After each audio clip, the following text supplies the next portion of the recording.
মৃত্যু যখন আসবে আল্লাহ তাআলা কিছুতেই আর কাউকে সামান্য সুযোগ দিবেন না, ওই সময় তার মৃত্যু হয়ে যাবে।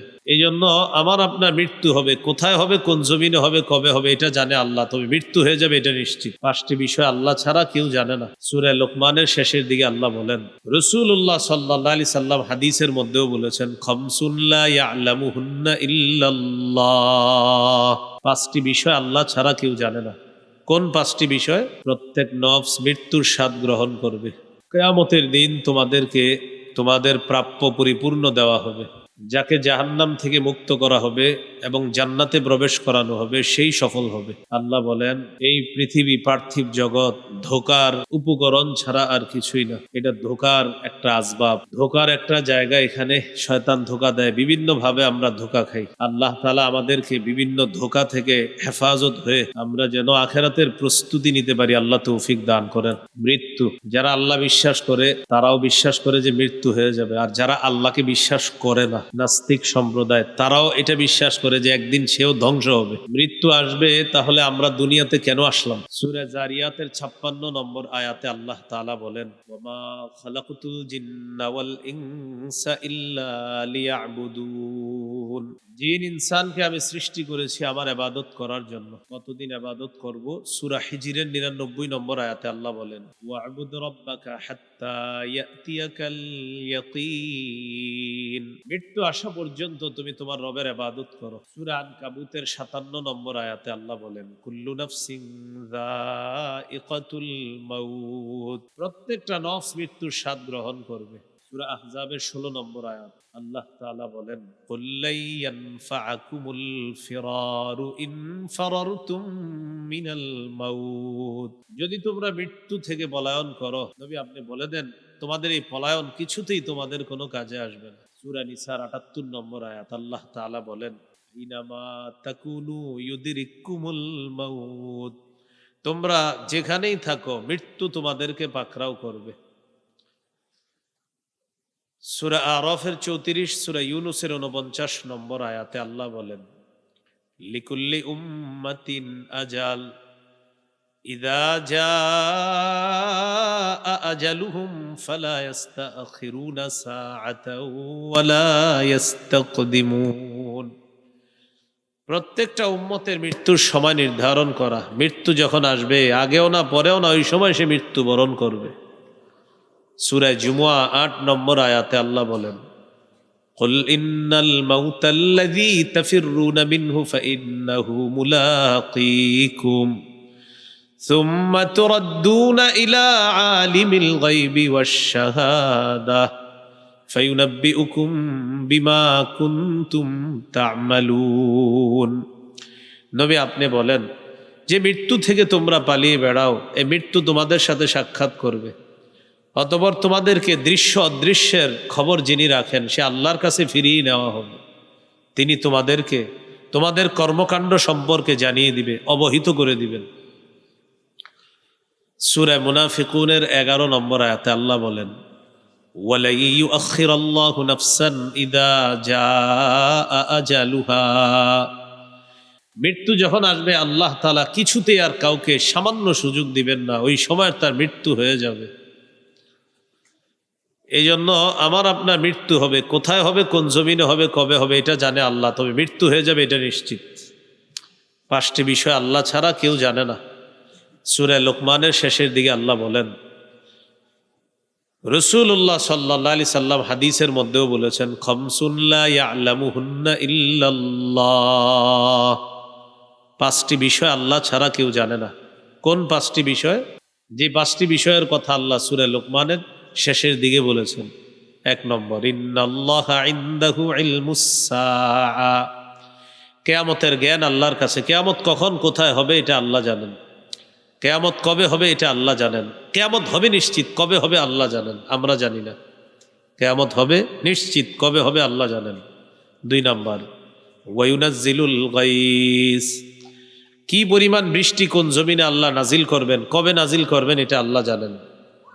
3 নম্বর, ওয়ায়ালামু মা ফিল আরহাম। মায়ের পেটে সন্তান ছেলে হবে না মেয়ে হবে এটা আল্লাহ জানেন। 4 নম্বর, ওয়ামা তাদরি নাফসুম মাযা তাকসিবু গাদা।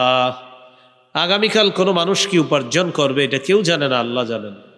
5 নাম্বার, ওয়ামা তাদরি নাফসুম বিআই আরদিন তামুত। কোন মানুষ কোন জমিনে কোথায় মৃত্যুবরণ করবে এটা আল্লাহ জানেন। ওই আওয়াজটা একটু কমায় দেন বাহিরে।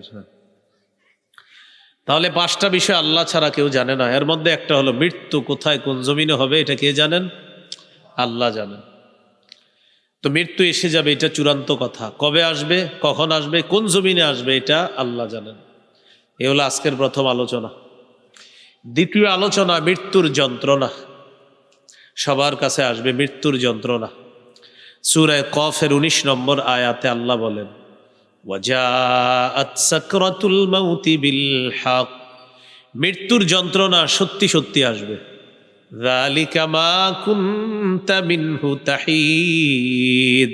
এটা সেই মৃত্যু যে মৃত্যু থেকে তোমরা পালিয়ে বেড়াতে। তাহলে মৃত্যুর যন্ত্রণা আসবে। কাফেরের কাছে মৃত্যুর যন্ত্রণা আসবে, ইমানদারের কাছে মৃত্যুর যন্ত্রণা আসবে। কাফেরদের কাছে যে আসে মৃত্যুর যন্ত্রণা, এই ব্যাপারেও কোরআনে আয়াত আছে। সূরা আনআমের 93 নম্বর আয়াতে আল্লাহ তাআলা বলেন, ওয়ালাউ তারা ইযিজ যালিমুনা ফি গামারাতিল মাউত ওয়াল মালাইকাতু বাসিতু আইদিহিম আখরিজু আনফুসাকুম اليوم تجزون عذاب الهون بما كنتم تقولون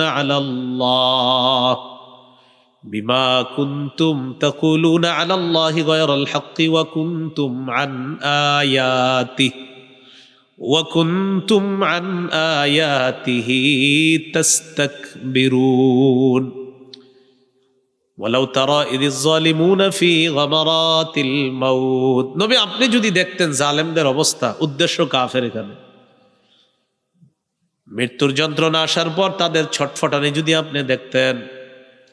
ওয়াল মালাইকাতু বাসিতু আইদিহিম, ফেরেশতারা তাদের হাতগুলা বের করে রাখছে, হাতগুলা মেলে দিয়ে বলে, আখরিজু আনফুসাকুম, তাড়াতাড়ি তোমাদের আত্মাগুলা তোমরা বের করে দাও। কাফেররা মরতে চায় না, ফেরেশতারা বলবে তাড়াতাড়ি বের হও। আল-ইয়াওমা তুজজাউনা আযাবাল হুনি বিমা কুনতুম তাকুলুনা আলাল্লাহি গায়রাল হক। আজ তোমাদেরকে দেওয়া হবে লাঞ্ছনা, দং শাস্তি তোমাদেরকে দেওয়া হবে পুরস্কার হিসাবে। নাউজুবিল্লাহ বলি, তোমাদের প্রাপ্য হিসাবে তোমাদেরকে লাঞ্ছনাদায়ক শাস্তি দেওয়া হবে। কেন?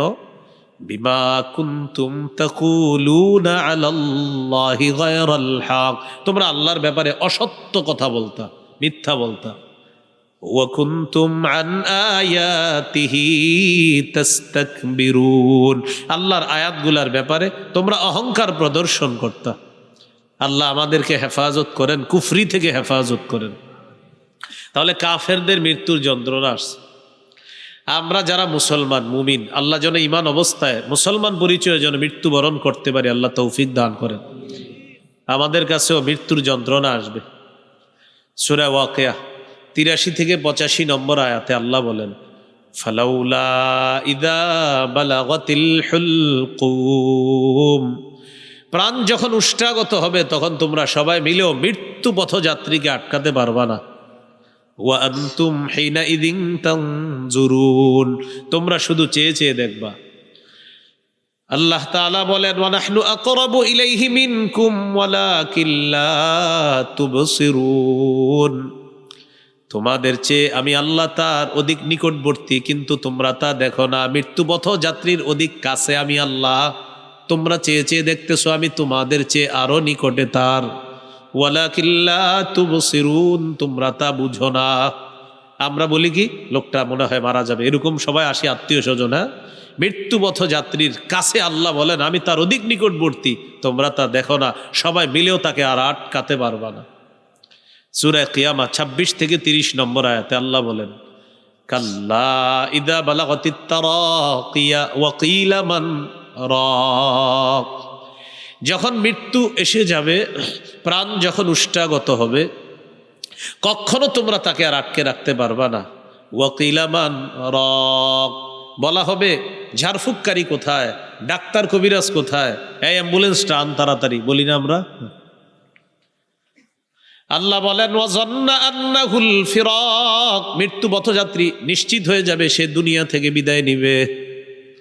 ওয়ালতাফাতিস সাকু বিসাক, পায়ের নলা একটা নলা আরেকটার সাথে লেগে যাবে।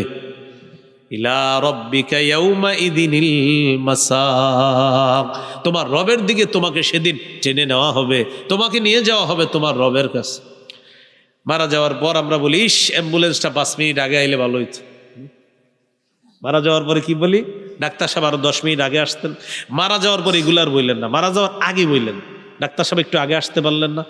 ডাক্তারের কাছে তো নিতেই হবে, অ্যাম্বুলেন্স আনবেন, হসপিটালাইজড করবেন, সমস্যা নাই, কিন্তু মৃত্যুর পরে আর কিছু বললেন না, মৃত্যুর আগে বললেন আহারে 10টা মিনিট আগে আসলে ভালো কেবিন পাইতাম, ভালো ডাক্তার পাইতাম, এটা মৃত্যুর আগে বলবেন। কিন্তু মৃত্যুবরণ করছে আর কিছু বলবেন না, শুধু ইন্না লিল্লাহি ওয়া ইন্না ইলাইহি রাজিউন, বাস। অন্য কিছু বলতে যাবেন তো মুখ দিয়ে উল্টা পাল্টা কথা বের হয়ে যেতে পারে। হ্যাঁ এখন তো মারা গেছে, এখন আমি আপনি যা বলবো আর লাভ নাই, মারা তো গেছি, শেষ। কিন্তু আমরা কি বলি, আহারে লোকটা অকাল মৃত্যুবরণ করছে, নাউজুবিল্লাহ বলেন, পোস্টার করে পরে অমুকের অকাল মৃত্যুতে আমরা শোকাহত, আমরা তার বিদেহী আত্মার মাগফিরাত কামনা করছি, সৌজন্যে অমুক ক্লাব। আমরা অমুকের অকাল মৃত্যুতে শোকাহত। আচ্ছা উনি কোন কালে মরলে ঠিক ছিল একটু বলেন তো আপনারা। এই যে লিখলাম অকাল মৃত্যু, তাহলে কবে মরলে ঠিক ছিল? মারা যাওয়ার পরে এগুলা লিখেন না। তাহলে অকাল মৃত্যু বলবো না, অকাল মৃত্যু উচ্চারণ করব না, অকাল মৃত্যু লেখবো না। অকাল মৃত্যু কোথাও লেখা দেখলে বুঝিয়ে শুনিয়ে লেখাটা কেটে দেওয়ার চেষ্টা করব, বলেন ইনশাআল্লাহ। অকাল মৃত্যু মানে কি, মানে এখন মরাটা উচিত হয় নেই, তো কবে বললে ঠিক ছিল, নাউজুবিল্লাহ, এটা লিখবেন না। তিনি এই কয়দিনই হায়াত নিয়ে আসছে দুনিয়াতে, বাস আল্লাহ তাকে নিয়ে গেছে। তাহলে অকাল মৃত্যু আমরা বলবো না, এগুলা বলবো না। তাহলে মৃত্যুবরণ করার আগে ওই যে বলতে পারেন অ্যাম্বুলেন্সটা আরেকটু আগে আনতে পারলেন না, ডাক্তার আগে আসতো, এটা মৃত্যুর আগে। তো মৃত্যুবরণ করবে বাস, এখন আর দোষারোপ করেন না, মনে হয় এই কারণে ওই কারণে, এগুলো আর কিচ্ছু বললেন না। তিনি এখন আল্লাহর কাছে চলে গিয়েছেন, এখন আমরা আল্লাহর কাছে দোয়া করা যে লোকটা কিভাবে জান্নাতি হয়। আল্লাহ আমাদেরকে কথাগুলা বুঝার তৌফিক দান করেন। তো আল্লাহ তাআলা বলেন সেদিন তোমাকে তোমার রবের কাছে নিয়ে যাওয়া হবে। এই হলো মৃত্যুর যন্ত্রণা, আমার আপনার সবার কাছে আসবে, নবীদের কাছেও মৃত্যুর যন্ত্রণা আসছে।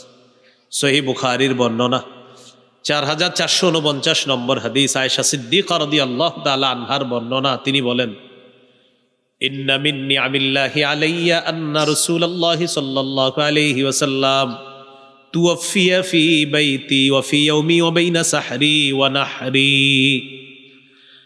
আমার উপর আল্লাহর নেয়ামত, আল্লাহর অনুগ্রহ, নবীজি আমার ঘরে আমার দিনে আমার উপর, আল্লাহ রসুল সাল্লাল্লাহু আলাইহি সাল্লামের মাথা মুবারক ছিল, আল্লাহ রসুল আমার ঘরে আমার দিনে আমার সাথে ট্যাক লাগানো অবস্থায় ছিল, নবী মারা গেছেন আমার ঘরে আমার দিনে, আল্লাহ রসুল ইন্তেকাল করছেন। এই নেয়ামতটা আল্লাহ আমারে দান করছে।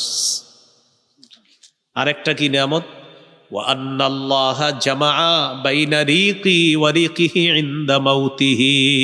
রসুলের ইন্তেকালের সময় আমার থুতু আর নবীর থুতু আল্লাহ এক করে দিস। কিভাবে এক করছে একটু মন দিয়ে শুনলে বুঝবো আমরা। দাখালা আলাইহি আব্দুর রহমান ইবনু আবি বকরিন সিদ্দিক রাদিয়াল্লাহু তাআলা আনহুমা ওয়া বিয়াদিহি সিওয়াক।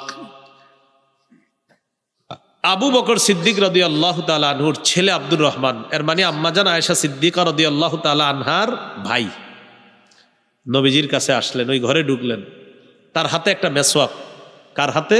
আম্মাজানের ভাই রাদিয়াল্লাহু তাআলা, মানে আব্দুর রহমান রাদিয়াল্লাহু তাআলা আনহুর হাতে একটা মেসওয়াক। নবীজি মেসওয়াকটার দিকে এভাবে তাকায় রইছে। তো আম্মাজান নবীজিকে জিজ্ঞাসা করলেন আ খুজুহু লাকা, হুজুর মেসওয়াকটা কি আপনাকে দিব, আমি এনে দিব? ফাআশারা বিরাসিহি নাম, মাথা নাড়িয়ে নাড়িয়ে বললেন হ্যাঁ মেসওয়াকটা এনে দাও। আমি আমার ভাইয়ের কাছ থেকে মেসওয়াকটা নিলাম, নেওয়ার পর ফাতানা ওয়ালতুহু রাসূলুল্লাহ সাল্লাল্লাহু আলাইহি সাল্লামকে মেসওয়াকটা দিলাম। ফাশতাদ্দা আলাই, মেসওয়াক করতে নবীর কষ্ট হচ্ছে, ওই যে উপরের অংশটা নরম হতে হয়, হ্যাঁ মেসওয়াকের উপরের অংশটা তো নরম না হওয়ার কারণে শক্ত, তো এই জন্য নবীজির কষ্ট হইতেছিল।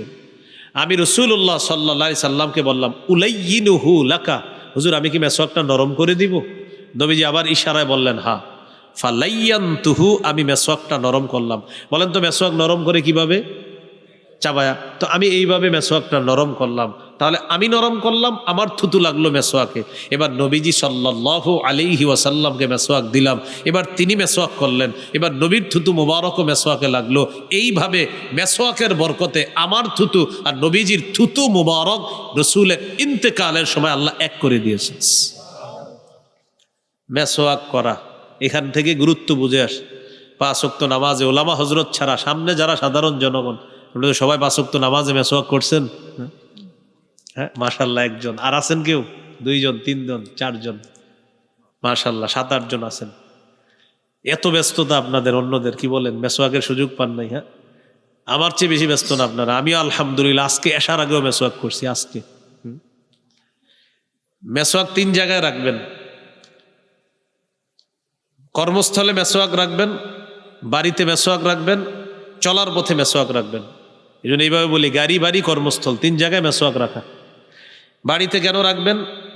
ইনশাল্লাহ আপনাদের এখান থেকে আমি ঢাকা রওনা করব, বাড়িতে ঘরে ঢুইকে আমার প্রথম কাজ মেসোয়াক করা। কারণ আমার নবী সারাদিন সমস্ত কাজকর্ম যখন করে ঘরে ঢুকতেন, সর্বপ্রথম ঘরে আল্লাহ রসুল মেসোয়াক দিয়ে তার ঘরের কাজ শুরু করতেন, এরপরে অন্য কাজ। প্রথমে ঢুকে মেসোয়াক করতেন, ঘর থেকে বের হওয়ার সময় নবীজি মেসোয়াক করতেন। তা আপনি এই জন্য ঘরে রাখবেন। আরেকটা হলো কর্মস্থলে আপনি মেসোয়াক রাখবেন। অনেক সময় মনে থাকে না মেসোয়াক নিতে, তো এই জন্য কর্মস্থলে রাখবেন। আরেকটা সবসময় পকেটে, এটা হলো হঠাৎ আসরের সময় রাস্তায় হয়ে গেছে, তখন বাস মেসোয়াকটা বের করে মেসোয়াক করে নেবেন। আরেকটা বালিশের পাশে রাখতে পারেন। নবীজির সাহাবী আব্দুল্লাহ ইবনে ওমর রাদিয়াল্লাহু আনহুমা, তিনি বালিশের পাশে রাখতেন। কেন? ওনার যখনই ঘুম ভাঙতো, ঘুম ভাঙলেই উনি বাস ধইরা মেসোয়াক কইরা আবার মেসোয়াকটা রেখে দিত, আবার ঘুমাই যেতেন। বাস ঘুম ভাঙলেই উনি মেসোয়াক করতেন, আবার ঘুমাই যেতেন। আল্লাহ আমাদেরকে এই কথাগুলো মনে রাখার তৌফিক দান করেন। রাসূলুল্লাহ সাল্লাল্লাহু আলাইহি সাল্লাম বলেন, জিবরিল আমিন আমাকে এত পরিমাণ মেসোয়াকের কথা বলছে, আমি চিন্তা করে ফেললাম যে আর না জানি মেসোয়াক করতে করতে আমার দাঁতগুলো ভেঙে ফেলতে হয় কিনা, এতটা পরিমাণ জিবরিল আমিন আমাকে মেসোয়াক করতে বলছে। রাসূলুল্লাহ সাল্লাল্লাহু আলাইহি সাল্লাম বলেন, আমার উম্মতের জন্য যদি কষ্টকর মনে না করতাম, তাহলে উম্মতকে আমি 5 ওয়াক্ত নামাজে ওযুর আগে মেসওয়াক করা আবশ্যক করে দিতাম। কিন্তু আবশ্যক করি না, উম্মতের কষ্ট হবে, না হয় আবশ্যক করে দিতাম। দেখেন এখান থেকে হাদিস বোঝা উচিত, নবীজির মন চাইতেছে কি যে উম্মত মেসওয়াক করো। আমি পারলে যদি পারতাম যে তোমাদের জন্য 5 ওয়াক্ত নামাজের আগে মেসওয়াকটা করে দিতাম, তো তোমাদের সবার কষ্ট হবে, এই জন্য আমি বাধ্যতামূলক করি নাই। কিন্তু বাধ্যতামূলক নবী করে নাই, কথা থেকে কিন্তু বুঝে আসতেছে যে নবী চাইতেন আমার উম্মত সবাই মেসওয়াক করুক। তাহলে কি বলেন, একটু মেসওয়াক করা যাবে না ইনশাল্লাহ? তাহলে সবাই মেসওয়াক কিনে নেবেন, হ্যাঁ ইনশাল্লাহ। 3টা কিনে নেবেন, 3টা, একটা ঘরে রাখবেন, আর একটা পকেটে, আর একটা যেখানে কর্মস্থল ওখানে। যারা ড্রাইভার আছেন, গাড়ি চালান, অটো চালান, রিক্সা চালান, আপনি অটোর ভিতরে একটা মেসওয়াক রেখে দিবেন ইনশাল্লাহ। আপনার জীবন আল্লাহ বরকতময় বানায় দিবে ইনশাল্লাহ। তাহলে ইন্তেকালের আগে কিসের দিকে নবী তাকায়া ছিলেন? মেসওয়াক। হ্যাঁ, মেসওয়াক করলেন। মেসওয়াক করার পর পাশে একটা পানির পাত্র ছিল, এই পানির পাত্রে নবী হাত ঢুকাইতেছিলেন, হাত বের করে ইয়ামসাহু বিহিমা ওয়াজহা, এইভাবে চেহারা মুছতেছিলেন আর বলতেছিলেন, ইন্নালিল মাউতি সাকারাত, আশা মৃত্যুর খুব যন্ত্রণা। ইন্নালিল মাউত, নিশ্চয় মৃত্যুর, সাকারাত অনেক যন্ত্রণা, আশা মৃত্যুর খুব যন্ত্রণা। এইভাবে বলতেছিলেন, চেহারা মুবারক মুছতেছিলেন। না সবাইয়া দা, হাত উপরের দিকে উঠাইলেন, উঠিয়ে বললেন, লা ইলাহা ইল্লাল্লাহ আল্লাহুম্মা ফির রফিকিল আ'লা। আল্লাহ ছাড়া কোনো ইলাহ নাই, আল্লাহ সর্বোত্তম শ্রেষ্ঠ বন্ধু, আপনার কাছে আমি চলে যেতে চাই। হ্যাঁ, ওটা আরো ব্যাখ্যা আছে। এইটা বলে আল্লাহ রসুল সাল্লাল্লাহু আলাইহি সাল্লাম ফামালাত ইয়াদুহু, হাতটা পড়ে গেল, হাত মুবারক। আম্মাজান বুঝতে পারলেন আল্লাহ রসুল সাল্লাল্লাহু আলাইহি সাল্লাম দুনিয়া থেকে বিদায় নিয়েছেন। আপনাদেরকে পুরা রসুল সাল্লাল্লাহু আলাইহি সাল্লামের ইন্তেকাল পুরাটা শোনানো আমার মাকসাদ না, উদ্দেশ্য ছিল নবীর এই কথা শোনানো। নবী বললেন, ইন্নালিল মাউতি সাকারাত, মৃত্যুর যন্ত্রণা। তাহলে 1 নাম্বার আজকে আলোচনা জানলাম, মৃত্যু আসবে সবার জীবনে। 2 নাম্বার আলোচনা জানলাম, মৃত্যুর যন্ত্রণা। বাকি আমাদের সকলকে আল্লাহ ঈমান নসিব যেন করে দেয়, ঈমানের সাথে যেন মরতে পারি, আল্লাহ তৌফিক দান করেন। সূরা ইউসুফের একটা আমল আছে, 101 নম্বর আয়াত। কোন সূরা ভাই? সূরা ইউসুফ। কত নম্বর আয়াত? 101 নম্বর আয়াত। একটু পড়ি আমরা সবাই। ফাতিরাস সামাওয়াতি ওয়াল আরদ, ফাতিরাস সামাওয়াতি ওয়াল আরদ আনতা ওয়ালিয়্যি ফিদ দুনিয়া ওয়াল আখিরাহ তাওয়াফফানি মুসলিমান ওয়া আলহিকনি বিস সালিহিন। আবার ফাতিরাস সামাওয়াতি ওয়াল আরদ আনতা ওয়ালিয়্যি ফিদ দুনিয়া ওয়াল আখিরাহ তাওয়াফফানি মুসলিমান ওয়া আলহিকনি বিস সালিহিন। হে আসমান জমিনের সৃষ্টিকর্তা, দুনিয়া আখেরাতে আপনি আমার অভিভাবক, আমাকে মুসলমান অবস্থায় মৃত্যু দিয়েন, মৃত্যুর পর নেককারদের সাথে আমাকে মিলিয়ে দিয়েন। এই আয়াতটা ডেলি পড়বেন। হ্যাঁ, যখন মন চায়, আপনি হাঁটতেছেন পড়বেন, রিক্সায় বসে রয়েছেন পড়বেন। যদি কোরআন দেখে পড়েন অজু লাগবে, আর যদি না দেখে পড়েন তাহলে অজুও লাগবে না। অজু ছাড়াও কোরআন না দেখে আপনি এটা পড়তে পারবেন। আর কোরআন খুলে যদি পড়েন তাহলে কি লাগবে? অজু লাগবে। তো এই আমলটা কিন্তু আপনি করতে পারেন, করা যাবে না ইনশাআল্লাহ। হ্যাঁ, এটা 13 পারার 6 নম্বর পৃষ্ঠা, হাফিজি কোরআন মাজিদ অনুযায়ী 13 পারা 6 নম্বর পৃষ্ঠা, সূরা ইউসুফের 101 নম্বর আয়াত। এই দোয়াটা আপনারা, কোরআনের দোয়া, আল্লাহ শিখিয়ে দিতেছে এই দোয়া। ইউসুফ আলাইহিস সালাতু ওয়াস সালাম নেতৃত্ব, রাজত্ব পাইছে, রাজত্ব পাওয়া সত্ত্বেও ইউসুফ নবী আল্লাহর কাছে এই দোয়া করতেন। তাহলে আমরা সবাই এই দোয়াটা করব, আল্লাহ তৌফিক দান করেন। রাসূলুল্লাহ সাল্লাল্লাহু আলাইহি সাল্লামের মৃত্যুকে কেন্দ্র করে কিছু জাল বর্ণনা আছে। এই বর্ণনাগুলো আমরা হয়তো অজান্তে অনেকে বলে ফেলছে মাইকের সামনে, আর আমরা এগুলো শুনেছি। তো এই বর্ণনাগুলো থেকে আমাদের বিরত থাকা দরকার। যেমন আপনারা এরকম শুনেছেন জীবনে অনেক বর্ণনা, মালাকুল মাউত নবীজির কাছে আসছে, আসার পর একজন গ্রাম্য ব্যক্তি রূপ ধারণ করে আসছে। হ্যাঁ, আসার পরে অনুমতি চাইছে যে আল্লাহ আমি কি আপনার নবীর কাছে যাব? তো আয়েশা বলছে যে আমার নবীর কাছে মালাকুল মাউত আসছে। আসার পরে মানে অনেক সুন্দর করে এটা বলা হয় যে মালাকুল মাউত আসছে, আসার পরে বলছে আমি কি আপনার জান নিব কিনা, বারবার অনুমতি চাইছে, পরে অনেক সুন্দর একটা ঘটনা বলা হয়। তো যাই হোক, এই ঘটনাগুলা যাদের মুখ থেকে বের হয়ে গেছে তারাও হয়তো কোনো বইয়ের মধ্যে পাইছে। এই ঘটনার যিনি জাল করেছেন দুনিয়াতে, তার নাম হলো আব্দুল মুনঈম ইবনে ইদ্রিস নামে এক ব্যক্তি। এই জাল বর্ণনাটা দুনিয়াতে ছড়ায়া দিছে। তার এই জাল বর্ণনাটা বিভিন্ন বাংলা চটি বইয়ের মধ্যেও পাওয়া যায়। ওইটা দেখা দেখা হয়তো অনেকে মুখস্থ করে আলোচনা, তারা হয়তো অজান্তে মাইকে এই ঘটনাগুলো বলে ফেলে, এবং আপনারাও হয়তো ইমোশন হয়ে গিয়েছেন এই ঘটনা শুনে অনেক। বাকি ঘটনাটা জাল। বলেন এই ঘটনাটা কি? যে মালাকুল মাউত নবীজির কাছে আসছে, গ্রাম্য ব্যক্তি রূপ ধারণ করে এসে অনুমতি চাইছে, ঘটনাটি জাল।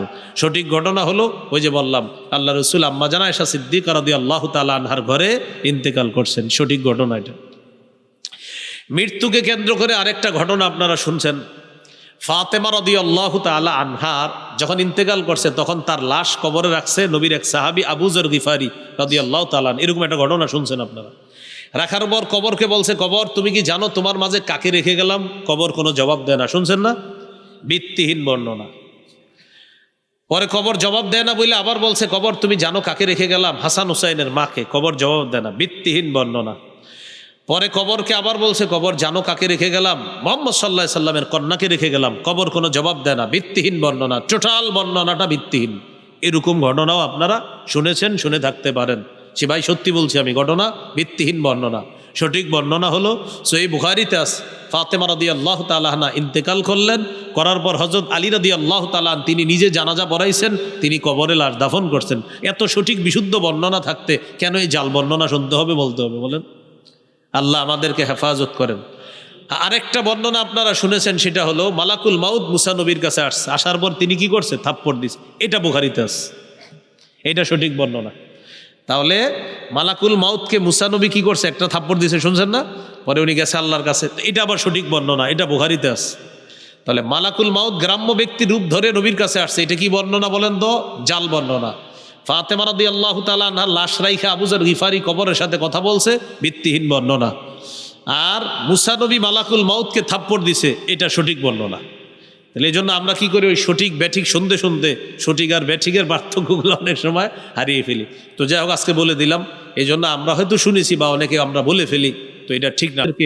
অশুদ্ধ থেকে বেঁচে বিশুদ্ধ বিষয়গুলো আমরা সবাই যেন সুন্দরভাবে আমাদের জীবনটা সাজাইতে পারি, আল্লাহ তৌফিক দান করেন। এইগুলো আজকের দ্বিতীয় আলোচনা। একটা গেল মৃত্যু, আর একটা গেল মৃত্যুর যন্ত্রণা।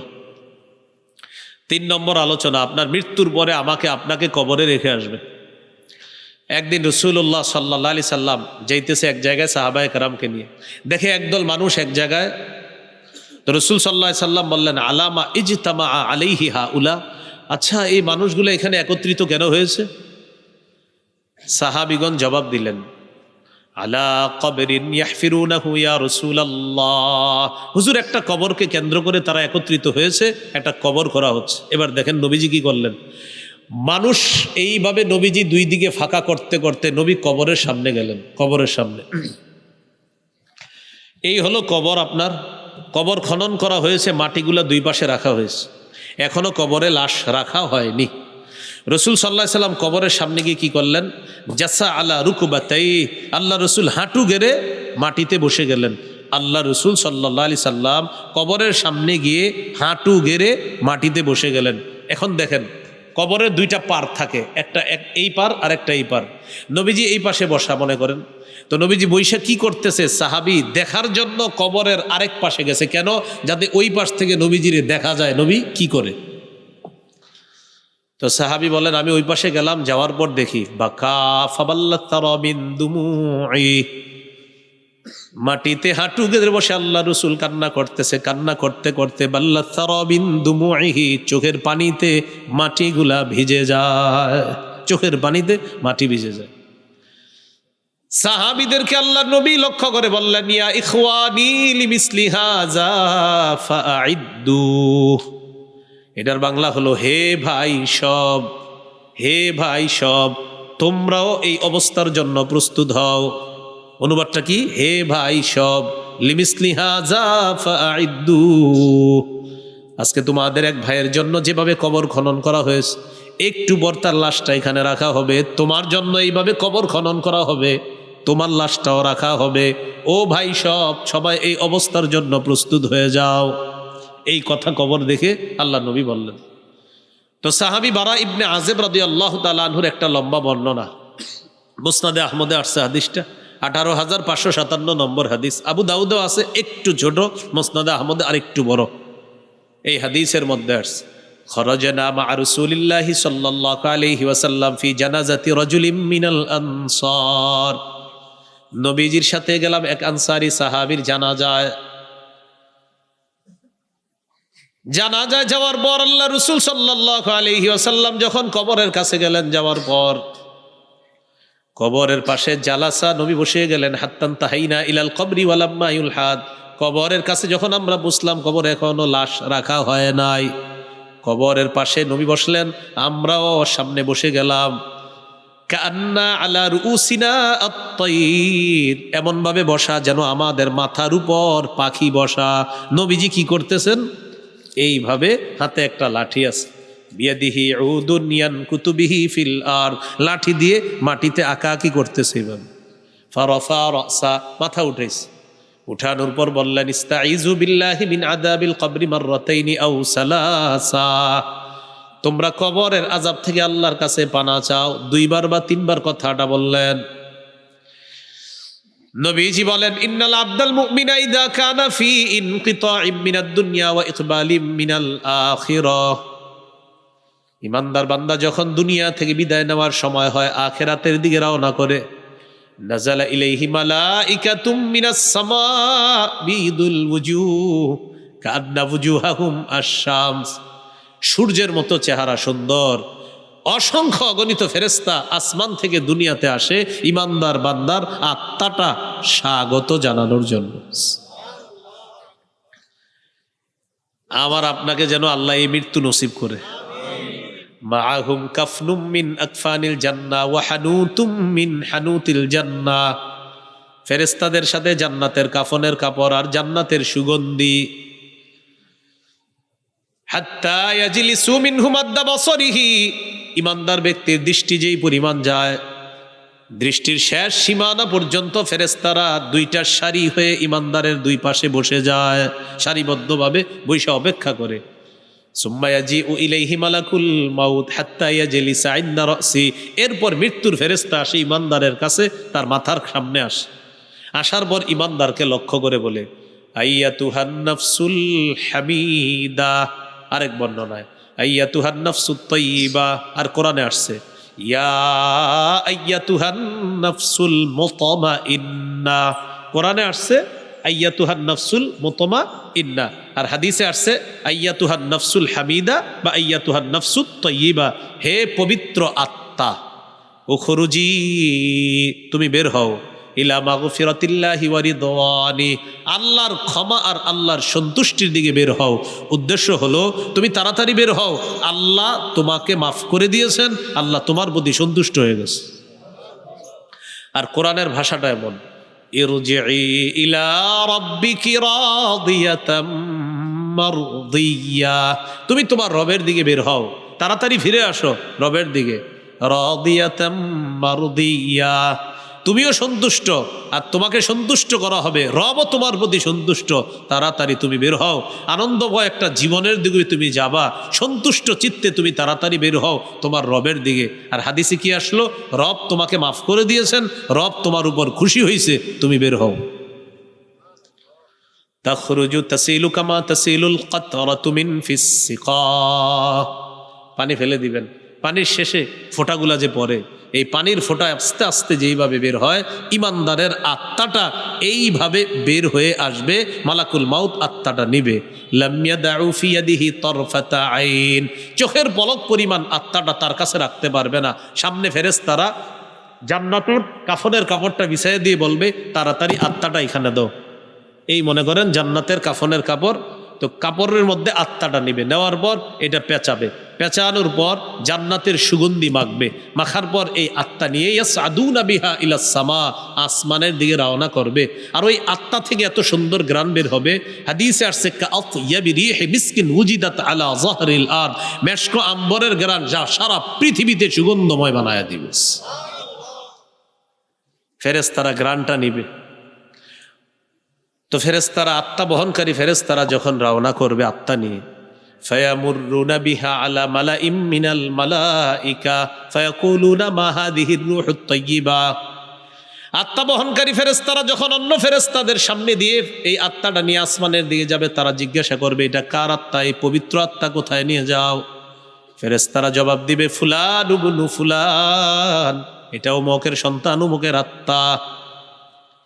আসমানের দিকে নিয়ে যাচ্ছে, প্রথম আসমানের কাছে যাবে, যাওয়ার পর আসমান খোলার অনুমতি চাওয়া হবে, আসমান খুলে দেওয়া হবে, প্রথম আসমানে যাবে।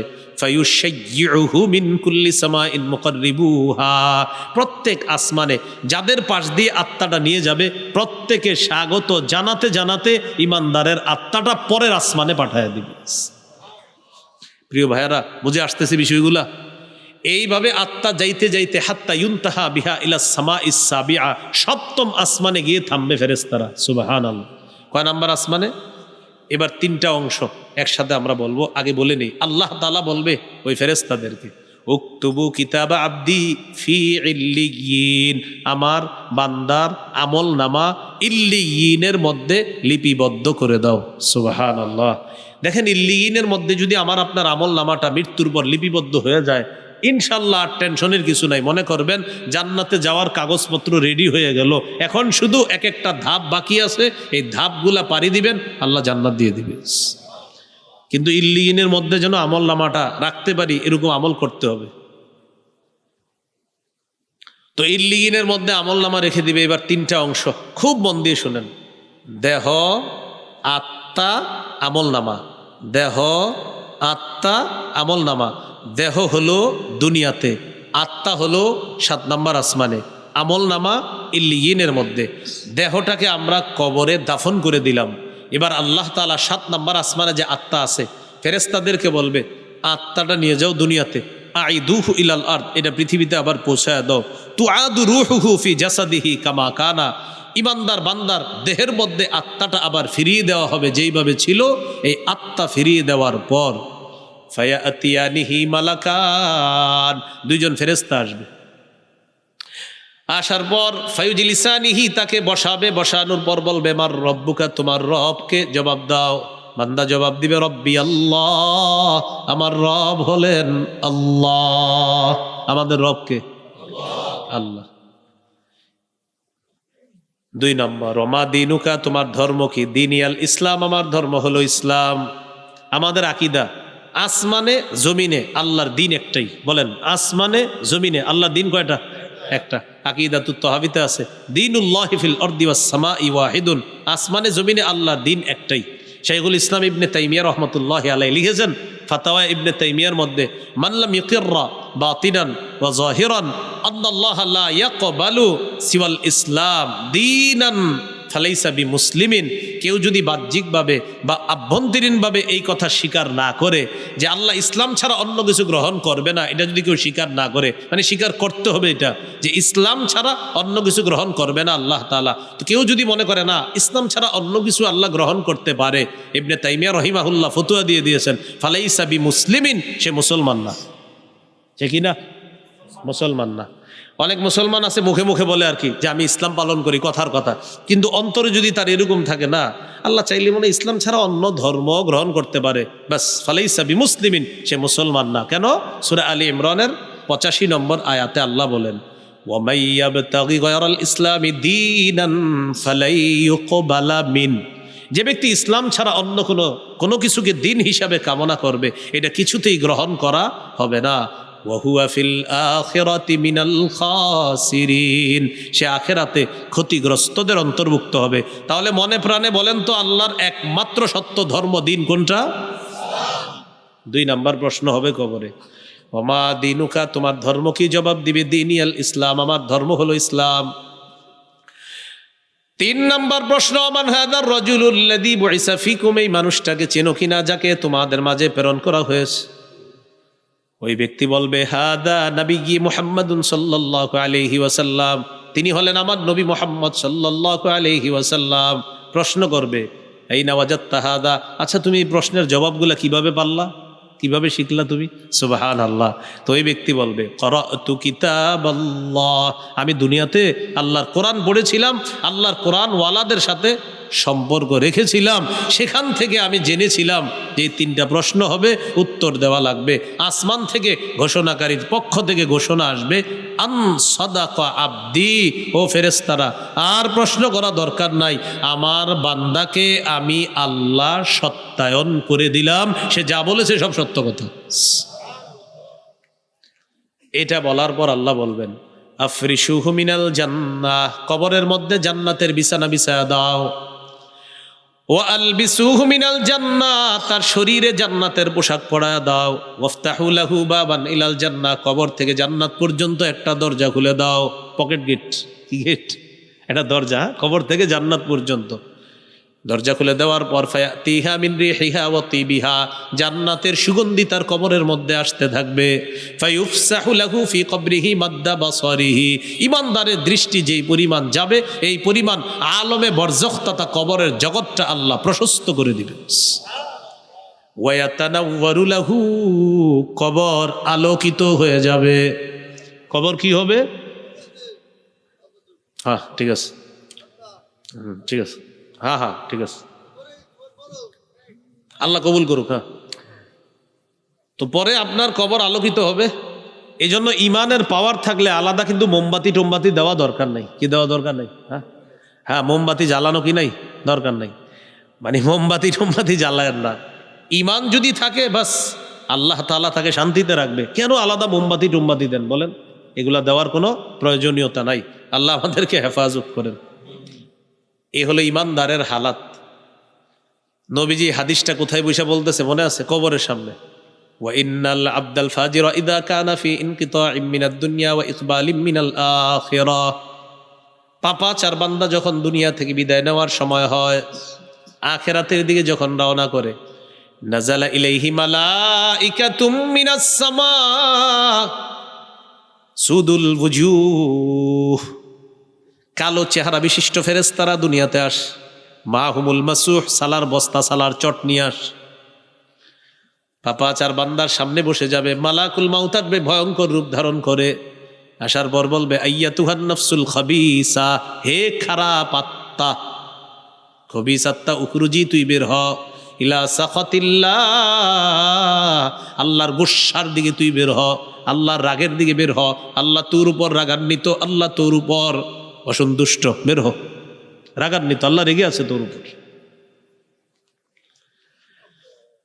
পাপাচার বান্দার আত্মা যখন বের হবে, শরীরের পশমের কোনায় কোনায় আপনি কাঁটা দিয়ে আঘাত করলে যে পরিমাণ আঘাত হবে, এই পরিমাণ কষ্ট দিয়ে তার আত্মাটা বের করা হবে।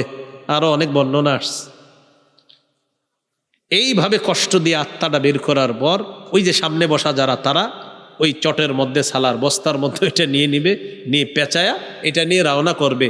দুর্গন্ধ বের হবে, পুরা দুনিয়াটা দুর্গন্ধযুক্ত হয়ে যাবে। ফেরেশতারা বলবে মা হাদিহির রূহুল খাবিসা, এই খারাপ আত্মা কার, কোথায় নিয়ে যাও? ফেরেশতারা জবাব দিবে ফুলান ইবনু ফুলান, এটা অমুকের সন্তান, অমুকের আত্মা। এটা নিয়ে যাচ্ছি কোথায়? আসমানের দিকে। প্রথম আসমানের কাছে যাবে, যাওয়ার পর অনুমতি চাইবে আসমানের দরজা খোলার। আল্লাহ তাআলা বলবেন আসমানে উঠানোই দরকার নেই এটাকে, উক্তুবু কিতাব আবদি ফি সিজ্জিন, ওর আমল নামা সিজ্জিন নামক একটা জগৎ আছে, ওটার মধ্যে লিপিবদ্ধ করে দাও। ওই সিজ্জিন এটার মধ্যে তার আমল নামা লেখা দাও। তাহলে পাপাচারের আমল নামা সিজ্জিনে চলে গেল, কবরে দেহ চলে গেল, আত্মাটা তার কবরে তার দেহের মধ্যে ফিরিয়ে দেওয়া হবে। দুই ফেরেশতা আসবে, ভয়ঙ্কর রূপ নিয়ে, দেখেই ভয় পেয়ে যাবে, বসাবে। তাফসির ইবনে কাসির যে ব্যাখ্যা আসছে, আল্লাহ এদের দেখেই ভয় পেয়ে যাবে, কি উত্তর দিবে? প্রশ্ন করবে মার রব্বুকা, তোমার রবকে? হা হা লা আদরি, জানি না। ওমা দীনুকা, ধর্ম কি? হা হা লা আদরি, জানি না। ওমান হাদার রাজুলুল্লাযী বুইসা ফীকুম, মানুষটাকে চিনো কিনা? না, জানি না। আসমান থেকে আওয়াজ আসবে আন কাযাবা আবদি, আমার বান্দা মিথ্যা বলছে। আফরিশুহু মিনান নার, কবরের মধ্যে আগুনের বিছানা বিছায়া দাও। ওয়ালবিসুহু মিনান নার, শরীরে আগুনের পোশাক পরায়া দাও। ওয়াফতাহু লাহু বাবান ইলান নার, কবর থেকে জাহান্নাম পর্যন্ত একটা দরজা খুলে দাও। ফায়াতিহা মিন হামুমিহা ওয়া সামুমিহা, কবরের উত্তপ্ত হাওয়া, গরম পানির ইত্যাদির হাওয়া তার কবরের মধ্যে, লু হাওয়া আসতে থাকবে, উত্তপ্ত হাওয়া তার কবরে আসতে থাকবে। আসার পর তার কবরের দেয়ালগুলা, মাটিগুলা, ছাদগুলা গরম হয়ে যাবে। এটা আল্লাহ কোরআনে বলেছেন, লাহুম মিন জাহান্নামা মিহাদু ওয়া মিন ফাওকিহিম গাওয়াশ, বিছানা, আগুনের বিছানা, ছাদটা আগুনের ছাদ, পাশে দাঁড়ায় থাকবে একজন ডান্ডা নিয়ে। ইয়াদরিবু দরবা, একটা আঘাত করবে। ইয়াসিহু সাইহা, এমন জোরে একটা চিৎকার মারবে, সারা পৃথিবীর জিন ইনসান ছাড়া সবাই তার চিৎকারের আওয়াজ শুনতে পাবে। ওই ব্যক্তির চিৎকারের আওয়াজ। প্রিয় যুবক ভাইয়ারা, নামাজ ধরেন, নামাজ ধরেন, মৃত্যু সহজ হবে ইনশাআল্লাহ। নামাজ ধরেন। কি ধরেন? নামাজ ধরেন, মৃত্যু সহজ হবে। আমাদের বর্তমানে সবাই, আমরা সব জায়গায় খুশি, শুধু আল্লাহর সাথে আমরা রাগ করি বেশি। হ্যাঁ ভাই, কোথায় যান? চাকরিতে যাই, বেতন এত এত, খুশি, খুব খুশি। ভাই নামাজে আসেন, লুঙ্গিটা ভালো না কেন? আল্লাহর সাথে আপনার এত কি সমস্যা যে আপনার লুঙ্গিটা ভালো থাকে না? হ্যাঁ, আপনি দুনিয়ার সবগুলা কাজ করতে পারলেন, শুধু আল্লাহর কাজের সময় বললেন আপনার লুঙ্গিটা ভালো না। আপনারে আল্লাহ আল্লাহ আল্লাহ আপনারে এই বাতাস দিল, আলো দিল, ফিরি ফিরি সব কিছু দিচ্ছে আপনাকে। আপনি সবার সব কিছু পালন করতেছেন, আপনি কাজ করতেছেন, বেতন পাবেন, বেতন পেয়ে মহা খুশি, চাল ডাল আনবেন ঘরের জন্য, খুশি আর খুশি, হাসি আর হাসি। ভাই নামাজে চলেন, আপনার চেহারাটা কালো হয়ে গেল, বললেন এত প্যাক প্যাক করেন না তো, 1 ঘন্টা পরে আসেন, জানতো খুব মুসল্লি হয়ে গেছে, দরবেশ হয়ে গেছে, এগুলা বলে আপনি সরাই দিলেন। কেন আল্লাহর সাথে আপনি এত গোসরা কেন? বলেন একটু। সবাই দেখবেন সব কাজ ঠিক আছে, শুধু আল্লাহর কাজে হাজারো ব্যস্ততা, শুধু আল্লাহর কাজে হাজারো ব্যস্ততা। আল্লাহ হেফাজত করে। মাইকম্যান ভাইরা নামাজ পড়ছেননি? 5 ওয়াক্ত পড়েননি? ডেলি পড়েননি? হ্যাঁ, ওয়াজ আপনারা বেশি শুনেন না এরা? বলেন তো তাইলে কারা বেশি আর নামাজি হওয়া দরকার? আপনারা। মহব্বতে বললাম, ডেলি নামাজ পড়বেন, আল্লাহ বরকত দিব ব্যবসায়। এই ব্যবসায় গানে বাদ দেন, নেওয়া যা লাগবে না, এই যে নামাজ পড়বেন, এইটা দেখবেন এই হালাল কাজে আল্লাহ বরকত দিবে। আপনারা নামাজ পড়েননি? 5 ওয়াক্ত নামাজ সবাই পড়বেন। জীবনে একটা প্রতিজ্ঞা করে ফেলবেন যে আমার জীবনে যত ব্যস্ততা থাক, একটা কাজে আমার কোনো ব্যস্ততা নাই, নামাজ। তো আমরা কি করি দেখেন, একটু চিন্তা করেন না, আজকে একটু চিন্তা করেন আমার এই কথাটা আপনি, যে আমি দুনিয়ার সব কাজে খুশিতে করি, আল্লাহর কথাটা বললেই সমস্যা, আমার লুঙ্গি সমস্যা, আজকে না কালকে, কি বলেন সত্যি কথাটা না? তাহলে আপনি কার সাথে আপনি খালি রাগ করতেছেন বারবার? আপনি দুনিয়ার সবার সাথে খুব সন্তুষ্ট, খুব ভালো, আল্লাহর কথাটা বললেই লুঙ্গি ভালো না, আজকে না কালকে। কেন? আজকে আল্লাহ আপনার খাওয়াইতেছে না, আজকে কেন পড়বেন না? নামাজ পড়েন, ইনশাল্লাহ মৃত্যু সহজ হবে, নামাজ পড়েন। আল্লাহ আমাদেরকে কথাগুলা মনে রাখার তৌফিক দান করেন। তো নবীজি কবরের সামনে বৈশা বলতেছে, কবরের আযাব থেকে পানা চাও। এই হলো পাপাচার বান্দার অবস্থা। আল্লাহ আমাদের সকলকে কবরের প্রস্তুতি নেওয়ার তৌফিক দান করেন। মৃত্যুর পর প্রথমে কোথায় যাব? কি হাসরের ময়দানে চলে যাব না কবরে? হ্যাঁ, এইখান থেকে যদি ওই আমল নামাটা মনে আছে ইল্লিগিনি যদি লেখাইতে পারি ইনশাল্লাহ, ফামা বাদাহু আইসার, পরের সবগুলা ঘাটি ইনশাল্লাহ নবী বলছে অধিকতর সহজ হয়ে যাবে। এই হলো আজকের 3 নম্বর আলোচনা, কবরের জগৎ কাটানোর পর হাসর। এটা হলো 4র্থ আলোচনা। হাসরের ময়দানে আল্লাহ একটা ওজনের পাল্লা স্থাপন করবেন। সূরা আম্বিয়াতে আল্লাহ বলেন, ওয়ানাদাউল মাওয়াজিনাল কিসত লিয়াউমিল কিয়ামাতি ফালা তুজলামু নাফসুন শাইআ। আমি কিয়ামতের ময়দানে ইনসাফের দাড়ি পাল্লা স্থাপন করব। ইনসাফের দাড়ি পাল্লা সমূহ স্থাপন করব। আল্লাহ বলেন ইনসাফের দাড়ি পাল্লা সমূহ। দাড়ি পাল্লা কিন্তু একটা, হুজুর আছে আমার পাশে, অনেক বড় আলেমে দিন। দাড়ি পাল্লা কিন্তু একটা, কিন্তু আল্লাহ দাড়ি পাল্লা সমূহ কেন বললেন? হুজুর আছে এই জন্য বললাম, এই হাদিস হুজুরে বেশি পড়ায়, বুখারীর শেষ হাদিস তো, বিভিন্ন মাদ্রাসায় শেষের দিকে প্রায় মাদ্রাসায় এই হাদিসের তাকরির করার জন্য হুজুর সহ আরো বড় বড় উলামা একরাম আমাদের মুরব্বীদেরকে নেওয়া হয়। তো এখানে মাওয়াজিন বলছে যে ওজনের পাল্লা সমূহ, আসলে ওজনের পাল্লা কিন্তু একটা। তা আল্লাহ বহু বচন কেন বলছে? ওজন করা হবে আমাদের কোটি কোটি মানুষকে। এই কোটি কোটি মানুষের আধিক্যতা, আরো অনেক ব্যাখ্যা আছে, এটাও একটা ব্যাখ্যা। আধিক্যতার দিকে লক্ষ্য করে আল্লাহ বলছেন ওজনের পাল্লা সমূহ আমারে মাপবে, আপনারে মাপবে, অমুককে মাপবে, এইভাবে ওজনের পাল্লা স্থাপন করবে আল্লাহ। স্থাপন করার পর তো বিচার ব্যবস্থা শুরু হবে। আমাদের নবীজির সুপারিশের মাধ্যমেই শুরু হবে বিচার ব্যবস্থা। সহিহ বুখারীর 4712 নম্বর হাদিস, বিখ্যাত হাদিস, যেটা আমাদের অনেকে অনেকবার শুনছে। সবাই পেরেশান হয়ে আদম নবীর কাছে যাবে, তিনি পাঠাইবে নূহ নবীর কাছে, তিনি পাঠাবেন মুসা ইব্রাহিম নবীর কাছে, তিনি পাঠাবেন মুসা আলাইহিস সালামের কাছে, তিনি পাঠাবেন ঈসা আলাইহিস সালাতু ওয়াস সালামের কাছে। ঈসা নবী সকলকে নিয়ে যাবে আমাদের নবীর কাছে। নবীজি বলেন ফায়াতুনি, সবাই আমার কাছে আসবে, আসার পর আমি তাদেরকে নিয়ে যাব, আমি তাদেরকে নিয়ে আমার রবের কাছে যাব। আকউ সাজিদান লিরব্বি, আমি সেজদায় পড়ে যাব। আল্লাহ আমাকে 4টা কথা বলবে, ইরফা রাসাক, হাবিব মাথা উঠান, কুল তুসমা, আপনি বলেন আপনার কথা শোনা হবে, 3 সাল তুত, আপনি চান আপনাকে দেওয়া হবে, 4 ইশফা তুশাফা, আপনি সুপারিশ করেন মঞ্জুর করা হবে। আমাদের নবীজির সুপারিশে বিচার ব্যবস্থাটা কি হবে? শুরু হবে। একটু ঠান্ডা বেশি পড়তেছে না আজকে? আমাদের নবীজি সাল্লাল্লাহু আলাইহি সাল্লামের সুপারিশের মাধ্যমে আপনার বিচারটা শুরু হবে। তো বিচার ব্যবস্থা যখন শুরু হবে প্রিয় ভাইয়েরা, তখন ওজনের পাল্লায় হয়তো আমল ওজন হবে। 2 নাম্বার, আমলটাকে একটা দেহে রূপ দিয়ে ওইটাকে ওজন করা হবে হয়তো। 3 নাম্বার, আমলকারীকে ওজন করা হবে। আমলকারী মানে আমার আপনারে ওজন করা হতে পারে।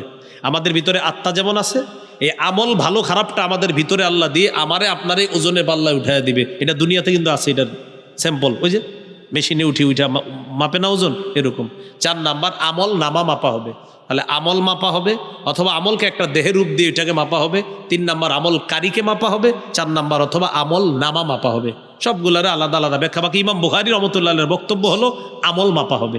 এই জন্য উনি বলেছেন আন্না আমালা বানি আদম ওয়া কাওলাহুম ইউজান, যে আল্লাহ তাআলা সেদিন মাপবেন হলো বনু আদমের আমল এবং কথা মাপবেন। অন্যান্য মুহাদ্দিসিন কেরামের ব্যাখ্যা হলো কথাও মাপতে পারে, আমলও মাপতে পারে, আমলকারীকেও আল্লাহ ওজন করতে পারে, অথবা আমল নামা ফেরেশতারা যা লিখে রাখতেছে এগুলাকে আল্লাহ ওজনের পাল্লায় দিবে।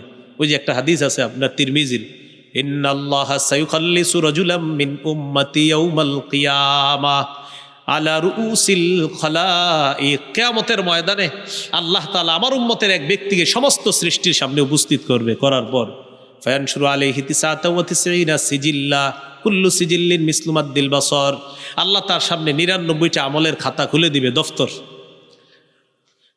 খুলে দেওয়ার পর আল্লাহ তাকে বলবেন আতুনকিরু মিন হাযা শাইআ, একটু তাকায় দেখো আমল একটাও স্বীকার করো কিনা। সে বলবে না মাবুদ সব স্বীকার করি, তো অনেক মন্দ আমলও আছে। ফাতুখরাজু বিতাকাতুন ফিহা আশহাদু আল্লা ইলাহা ইল্লাল্লাহ ওয়া আশহাদু আন্না মুহাম্মাদার রাসূলুল্লাহ। একটা ছোট্ট কাগজ বের করা হবে, কাগজের মধ্যে লেখা আশহাদু আল্লা ইলাহা ইল্লাল্লাহ ওয়া আশহাদু আন্না মুহাম্মাদার রাসূলুল্লাহ, এটা লেখা।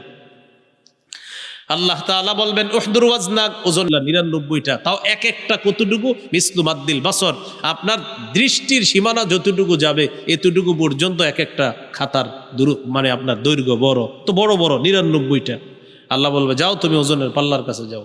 ফাতুদাউ সিজিল্লাতু ফি কিফফা ওয়া তুদাউল বিতাকাতু ফি কিফফা, পাল্লার এক পাশে দেওয়া হবে আপনার ওই 99টা খাতা, আরেকটাতে দেওয়া হবে ওই একটা যেটার মধ্যে আশহাদু আল্লাহ ইলাহা ইল্লাল্লাহ এটা লেখা। দেওয়ার পর তাশাতিস সিজিল্লাত ওয়া সাকুলাতিল বিতাকা, 99টা এটা হয়ে যাবে হালকা, আর আশহাদু আল্লাহ ইলাহা ইল্লাল্লাহ লিখিত ছোট্ট কাগজটা এটা হয়ে যাবে ভারী, সে জান্নাতি হয়ে যাবে। হাদিসের শেষে সুন্দর একটা কথা বলছেন নবী, লা ইয়াসকুলু মাসমিল্লাহি শাইউন, অনুবাদটা আমি আপনাদেরকে সহ করতে চাই। বলেন আল্লাহর নামের সাথে কোনো কিছু ওজনে পারে না। সুবহানাল্লাহ, মানে আল্লাহর নামের মতো কোনো কিছু ওজনওয়ালা হবে না, মানে আল্লাহর নামের সাথে কোনো কিছু ওজন হবে না। এই জন্য আল্লাহর নাম সবচেয়ে ওজন, সবচেয়ে ভারী আল্লাহ। সুবহানাল্লাহ। তো কিয়ামতের ময়দানে বিচার হবে, বিচার ব্যবস্থা হওয়ার পর দুইটা গ্রুপ হবে, একটা গ্রুপের নাম হবে সৌভাগ্যবান আর একটা নাম হবে হতভাগা। সূরা হুদের 104, 5, 6, 7 নম্বর আয়াতে আল্লাহ বলেন ওয়ামা নুআখিরুহু ইল্লা লিআজালিম মা'দুদ, কিয়ামতের বিষয়টা আমি মুলতবি করে রেখে দিলাম, ইল্লা লিআজালিম মা'দুদ, নির্দিষ্ট কয়েকটা দিনের জন্য মুলতবি করে রেখে দিলাম। গনে গনে কিছু দিনের জন্য নির্দিষ্ট একটা সময় পর্যন্ত কিয়ামতের বিষয়টা আমি মুলতবি করে রেখে দিলাম, সময় মতো ঘটায়া দিব। ঘটানোর পর কি হবে? ইয়াউমা ইয়াতি লা তাকাল্লামু নাফসুন ইল্লা বিইজনি, সেদিন আল্লাহর অনুমতি ছাড়া কেউ কথা বলবে না। ফামিনহুম শাকিয়্যু ওয়া সাঈদ, তাদের একদল হবে হতভাগা আর একদল হবে সৌভাগ্যবান। এখন হতভাগা কারা, সৌভাগ্যবান কারা, এটা আবার সূরা হাক্কর মধ্যে আছে। আল্লাহ বলেন ফাআম্মা মান উতিয়া কিতাবাহু বিয়ামিনি, যার আমলনামা ডান হাতে দেওয়া হবে, ফায়াকুলু হাউম ইকরাউ কিতাবিয়া, অন্যদের কাছে গিয়ে সে আমলনামা দেখায় বলবে দেখো আমার আমলনামাটা পড়ো, এই যে দেখো আমার আমলনামা পড়ে দেখো। ইন্নী জানান্তু আন্নী মুলাকিন হিসাবিয়া, আমি জানতাম আমি এই হিসাবের মুখোমুখি হব, এটা আমি জানতাম। ফাহুয়া ফি ঈশাতির রাদিয়া, আল্লাহ বলেন সে আনন্দময় জীবনের মধ্যে থাকবে। ফি জান্নাতিন আলিয়া, উঁচু জান্নাতে থাকবে। কুতুফুহা দানিয়া, জান্নাতের বাগানের ফল গাছের ফলগুলার ছড়িগুলা তার মুখের কাছে আসবে। আল্লাহ তখন বলবেন কুলু ওয়াশরাবু হানিআম বিমা আসলাফতুম ফিল আইয়ামিল খালিয়া, খাও পান করো যেভাবে মন চায়, যতক্ষণ মন চায়, যতটুকু মন চায়, প্রচুর পরিমাণে খাইতে থাকো, পান করতে থাকো, ফেলে আসা জীবনে যা করেছো এর বিনিময়ে আমি আল্লাহ দান করলাম। হানিআ, ও এখানে আবার একটা বিষয়, আমরা অনেক সময় লবণ খাওয়ার সময় বলি অনেকে আল্লাহুম্মা হানিআম মারিআ, এটা লবণ খাওয়ার দোয়া না, কি বলে আল্লাহুম্মা হানিআম মারিআ, ভাই এটা কিন্তু লবণ খাওয়ার দোয়া না। বিসমিল্লাহির রহমানির রহিম পড়ে লবণ নিবেন বাস, কিন্তু আল্লাহুম্মা হানিআম মারিআ অনেকে এটা পড়ে ফেলে, যাই হোক এটা লবণ খাওয়ার কি না দোয়া না, এটা আসলো তো এই জন্য বলে দিলাম এই জায়গায়। এই হলো ডান হাতে আমলনামা যার দেওয়া হবে, এটা হলো সৌভাগ্যবান। ও আম্মা মান উতিয়া কিতাবাহু বিশিমালি, যার আমলনামা বাম হাতে দেওয়া হবে সে বলবে ইয়া লাইত ফায়াকুলু ইয়া লাইতানি লাম উতা কিতাবিয়া, হায় আমার আমলনামা যদি আমাকে দেওয়া না হতো। ওয়ালাম আদরি মা হিসাবিয়া, আমি যদি আমার হিসাব না জানতাম। ইয়া লাইতাহা কানাতিল কাদিয়া, মৃত্যুই যদি আমার চূড়ান্ত ফয়সালা হয়ে যেত। মা আগনা আন্নি মালিয়া, আমার সম্পদ আমার কোনো কাজে আসলো না। হালাকা আন্নি সুলতানিয়া, আমার প্রভাব আমার প্রতিপত্তি সব শেষ হয়ে গেল। সুলতানিয়া, আমার রাজত্ব খতম হয়ে গেল, কোনো কাজে আসলো না। আল্লাহ বলবেন খুজুহু, ধরো এটাকে, ফাগুল্লুহু, বেড়ি পড়াও, সুম্মাল জাহিমা সল্লু, জাহান্নামের পারে নিয়ে ধাক্কা মারো। সুম্মা ফি সিলসিলাতিন যারউহা ৭০ দিরাআন ফাসলুকু, লোহার শিকল এটার দিয়ে পেঁচাও, ৭০ গজ শিকল নাকের ছিদ্র দিয়ে ঢুকানো হবে। মুফাসসিরিনে কেরাম লিখেছেন পিছনের রাস্তা দিয়ে বের করে এই শিকলে তারে পেঁচায়া জাহান্নামের আগুনে নিক্ষেপ। হতভাগা বলে এটা কি? তাহলে দুই দল কিয়ামতের ময়দানে, সৌভাগ্যবান হতভাগা। সৌভাগ্যবান জান্নাতে থাকবে, হতভাগারা জাহান্নামে থাকবে। এই 4টা আলোচনা আমরা মনে রাখবো। আল্লাহ আমাদের সকলকে সৌভাগ্যবান যেন হতে পারি আল্লাহ তৌফিক দান করেন। তাহলে মৃত্যু আসবে, মৃত্যুর যন্ত্রণা আসবে, কবরের আযাব সত্য। 4 নাম্বার, কিয়ামতের ময়দানে বিচার ব্যবস্থার পর সৌভাগ্যবান হতভাগা। আল্লাহ যেন আমাদেরকে সৌভাগ্যবান হতে পারি আল্লাহ তৌফিক দান করেন। সুবহানাল্লাহি ওয়া বিহামদিহি, সুবহানাকাল্লাহুম্মা ওয়া বিহামদিকা, আশহাদু আল্লা ইলাহা ইল্লা আনতা আস্তাগফিরুকা ওয়া আতুবু ইলাইক।